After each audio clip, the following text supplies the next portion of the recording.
Bonjour de Kanaki, nous sommes le jeudi 3 mai 2018. Monsieur Macron, il arrive aujourd'hui sur la terre ancestrale appartenant au clan. Aujourd'hui, le collectif des subrogés tuteurs et défenseurs coutumiers des droits, apologistes et casuistes de l'Océanie et de tout le Pacifique, la Kanaki y compris, nous sommes ici encore pour attendre la réponse de monsieur Macron suite à la marche du 21 février 2017, suite au petit débat ouvert au Congrès du 20 février 2017 où on a cassé M. Manuel Valls qui était venu avec la commission parlementaire faire du cinéma ici. On lui a simplement dit, est-ce que la France a ses droits et titres de propriété ici, en Kanaki, pour imposer un référendum truqué par la directive Mesmer du 19 juillet 1972, cadré par les accords de Valdécollon du 18 juin 1982 et surtout téléguidé par la loi 1901 du 1er juillet 1901 qui interdit à tout Kanak qui est inféodé à cette loi de nuire aux intérêts de l'État et à l'indivisibilité de la nation française. Alors aujourd'hui nous allons faire notre marche. Notre marche va démarrer à 10h30.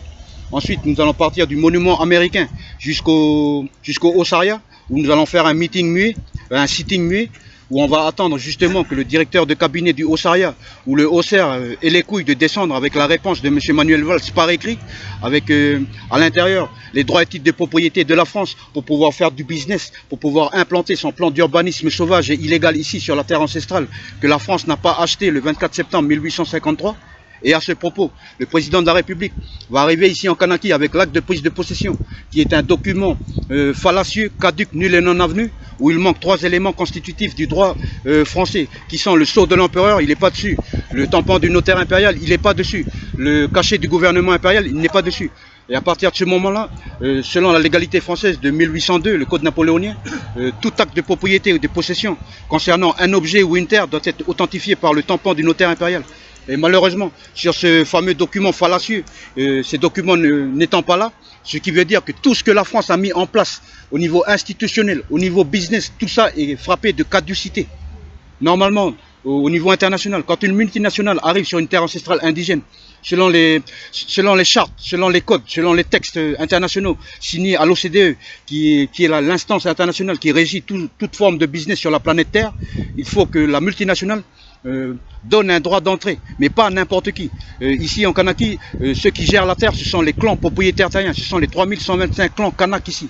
Ce qui veut dire que quand McDo arrive ici, quand l'OPT arrive ici, quand Veolia arrive ici, ils doivent donner des droits d'entrée, des royalties, des redevances, des prémices à tout clan propriétaire terrien ici, aux 49 souverains Kanak qui font partie du gouvernement coutumier fédéral théogonique en Kanaki, aux 355 princes Kanak qui administrent tous les ressortissants Kanak qui vivent dans les tribus et dans les villes, aux 3125 clans. Alors aujourd'hui, nous attendons le souverain Djoumoua Ignace Païta, qui est le descendant authentique et légitime du souverain Kwindo.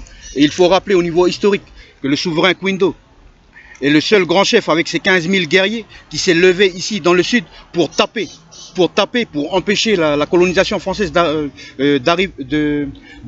pérenne ici.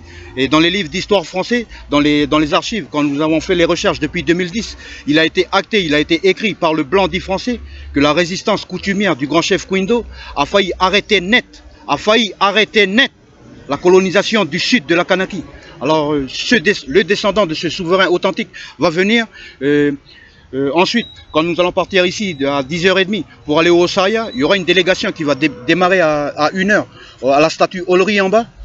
Statue Olry qui bien sûr nous demandons son déboulonnage et son rapatriement en bonne et due forme avec tous les honneurs qui sont dus à un général de l'armée française, c'est-à-dire une cérémonie où l'armée française sera au garde à vous, ils tireront 21 coups de fusil.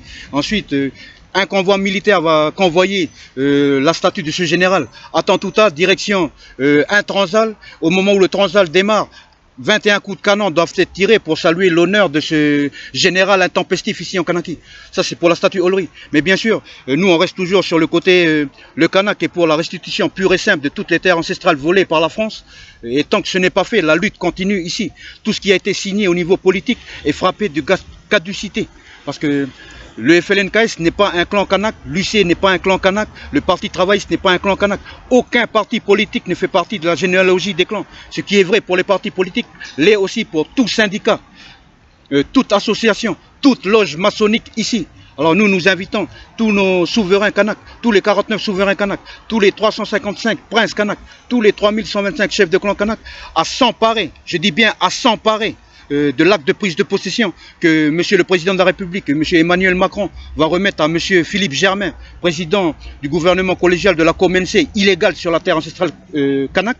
Nous invitons ces grands chefs à prendre de ses mains l'acte de prise de possession, parce qu'un blanc dit français n'est pas propriétaire ici. Ce n'est pas à lui que ce document doit être remis. Il doit être remis aux plus hautes autorités coutumières kanak ici, qui représentent les clans propriétaires terriens, qui représentent chaque petit kanak vivant et mort ici en Kanaki. Alors nous rappelons, en 1572, un blanc dit anglais est arrivé ici, c'était un ingénieur agronome du nom de Stewart. Quand il a regardé toutes les taraudières de tous vos grands-pères, vous les Kanaks, de la plus haute marée, 18 mètres après la plus haute marée jusqu'au flanc des montagnes, quand il a analysé tout ça, il a calculé, il a dit que les surfaces cultivées ici en Kanaki, de l'île Pote jusqu'à Tiga, en passant par les îles, ben c'était assez pour nourrir entre 3 millions et 6 millions de personnes.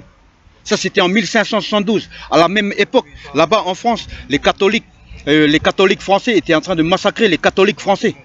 C'était en 1572, entre 3 et 6 millions de Kanaks. En 1853, la France débarque ici. Quelques années plus tard, en 1903, il ne restait plus que 15 000 Kanaks. En langage juridique, ça s'appelle un génocide pur et simple.